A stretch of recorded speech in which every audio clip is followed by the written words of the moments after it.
If you're here in Texas, you may have heard of Senate Bill 2 or SB2, and you're probably wondering, how is it going to impact homeschool families? Well, today we are going to be diving into all of that.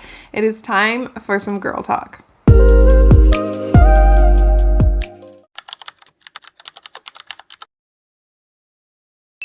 But first, I'm Cherie Lynette. I am a former teacher turned homeschool mom, and I help new homeschool moms get started homeschooling. So make sure to hit that subscribe button and follow along for more tips and advice all about homeschooling. And check out our weekly vlogs where you get to follow along and see what we get up to all week. What exactly is SB2? Well, it's a bill that proposes an Education Savings Account Program, or ESA, which basically gives state funding to families to use for educational purposes like private school tuition or homeschool expenses. Now, this bill affects Texas education in a whole, but for the purpose of this video, I'm only going to be covering how it really affects homeschool families. But if you'd like for me to shoot a video about how it affects everything, just go ahead and let me know in the comments. So as of right now, this bill has just passed the Texas Senate and moved over to the House, and it is up for debate there. Now, if it is passed, what it does is it gives $2,000 in funds to families per child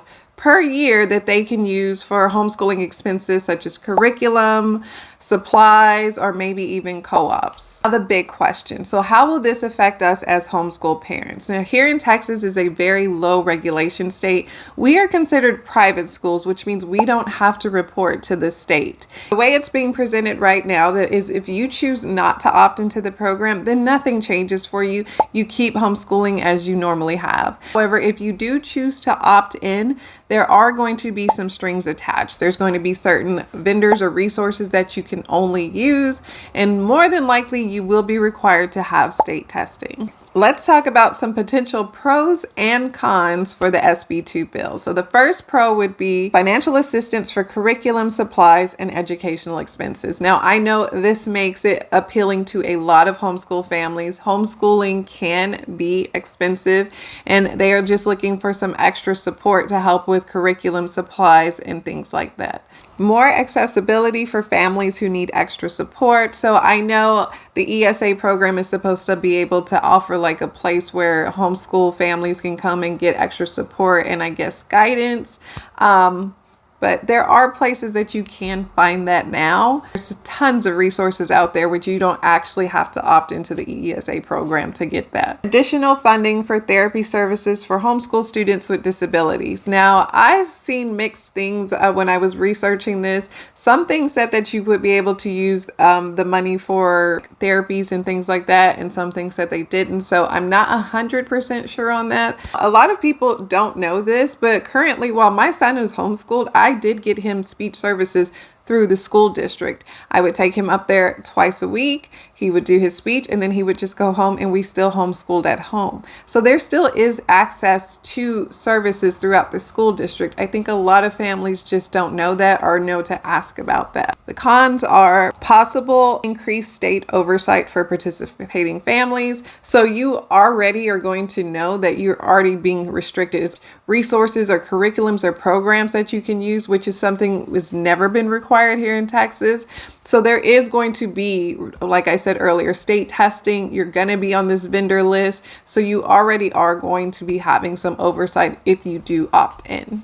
It could open the door for future regulations on homeschooling. This is my biggest concern of the whole thing. If a parent chooses to opt in and I don't have to, then I'm like, cool, do you. My concern is I don't want it to open up the door for them to say, okay, every homeschool family has to opt into this program in order to homeschool. Public school funding concerns which affect overall education policy in Texas. Now, I said earlier, this is a whole separate video of how the voucher program or the ESA program will affect public schools. I have a strong opinion on that as well as a teacher and a family of educators. Now, like I said, if you guys want me to shoot a full video about that, just let me know in the comments. But it is a con. Big question is, should you take the money? And this, of course, is a personal choice that you have to decide what's best for you and your family. But my personal opinion is absolutely not. One of the things that I love about homeschooling here in Texas is that I have the freedom to choose the resources, the things that I think is best for my children, whether it be the same thing or not. They're individuals. And as a former teacher, I saw how crippling standardized test is. I saw how crippling one size fits all is. And it ruins the learning process because it stops being about children actually learning things and enjoying learning.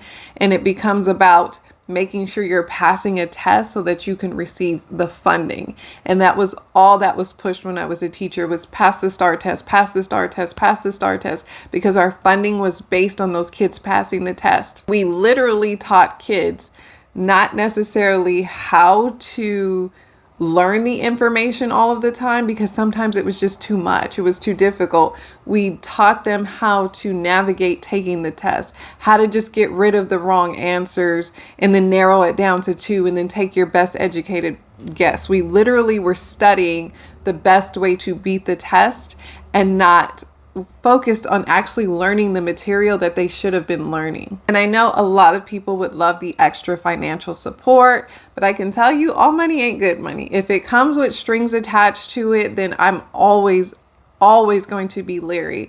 My concern is that even if you do not opt into this and you are a homeschool mom and enough moms do opt into it, you have just now cracked open that door for them to want to start regulating all homeschool families, because now this has become a money game. That they're going to require you to take those tests cost money. And now it becomes like, oh, if we get everybody here to start doing this, then we can make even more money. It stops being about the kids and it starts being about money. Now, when it comes to how it affects the whole state of Texas and regular public schools, like I said, that's a whole other video, but it's all connected. And I believe that it hurts education in a whole. So my personal opinion is 100% no against SB2. My advice to you is stay informed, read the bill, and then if you have some concerns, reach out to your local representatives and make your voice heard. So I'm going to keep my eye on SB2 and I will keep you updated as well. Now, as I said, the bill has already passed the Texas Senate and it is currently in the House for debate, but it has passed the Texas Senate a few times before, I believe 6 times before, and it has always stopped there. So my hope is that that's what happens again, but I know there is a strong push for this because I know a lot of people really want these private school vouchers or credits. So be sure to share this video with other homeschool families who may have questions about the SB2, and let me know in the comments, where do you stand on this bill? Are you for or are you against it? And on your way out, don't forget to hit that subscribe button. As always, thank you guys so much for watching, and I will see you next week. Bye-bye.